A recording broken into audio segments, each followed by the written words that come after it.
আজকে আমার রান্নাঘরে নিয়ে আসলাম একটা মাছের রেসিপি, পমফ্রেট মাছ। এই পমফ্রেট মাছ অনেকভাবে করা যায়। আজকে আমি বানিয়েছি এটা সর্ষে বাটা দিয়ে। এই সর্ষে বাটা দিয়ে পমফ্রেট মাছ খেতে ভীষণই ভালো লাগে। এটা একটা সামুদ্রিক মাছ। তো এই মাছটা আমরা অনেকেই খুব ভালোবাসি খেতে, আর বাজারে খুব সহজেই পাওয়া যায়। তো চলো কীভাবে বানিয়েছি। মাছগুলোকে তো ধুইয়ে নুন হলুদ মাখিয়ে রেখেছি। এবার কড়াইতে তেল দিয়ে দিলাম। তেলটা গরম হওয়ার পর ওর মধ্যে মাছটা দিয়ে দেবো। দিয়ে মাছটাকে এপিট ওপিট করে খুব ভালো করে ভেজে নেব।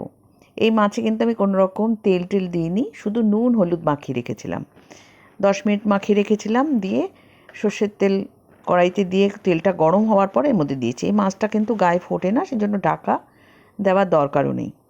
মাছটাকে একটু গায়ে চিড়ে চিড়ে নেওয়া হয়েছে, দেখো, যাতে মাছের ভেতরে মশলাগুলো যায় সেই জন্য। এবার মাছটাকে ভেজে তুলে নিচ্ছি। এবার একটা মিক্সি বোলের মধ্যে নিয়ে নিলাম একটা কাঁচা লঙ্কা, ঝালটা নিজেদের টেস্ট অনুযায়ী দেবে। দিয়ে দিলাম টমেটো, আর দিয়ে দিলাম গোটা কালো সর্ষে 1 টিস্পুন, ইয়েলো সর্ষে 1 টিস্পুন, পোস্ত 1 টিস্পুন। 3টে জিনিসই আমি সমান সমান 1 টিস্পুন করে দিয়েছি।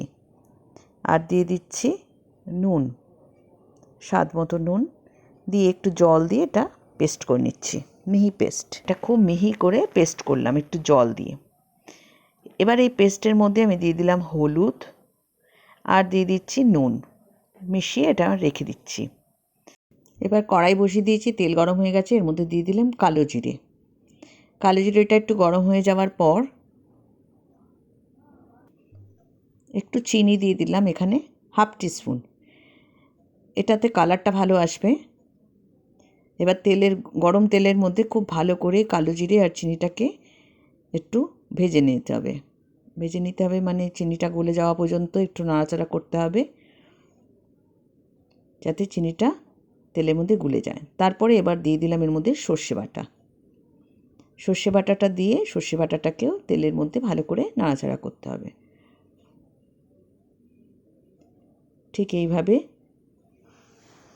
ভালো করে সর্ষেটাকে তেলের মধ্যে নাড়াচাড়া করে নিতে হবে। কিছুক্ষণ রান্না করার পর দেখবে একটু তেল ভেসে ভেসে উঠছে। যখন তেলটা ভেসে উপরের দিকে উঠবে তখনই বুঝতে পারবে মোটামুটি মশলাটা কষানো হয়ে গেছে। দেখো চারিদিকে তেলটা কীরকম সাইড দিয়ে বেরিয়ে আসছে।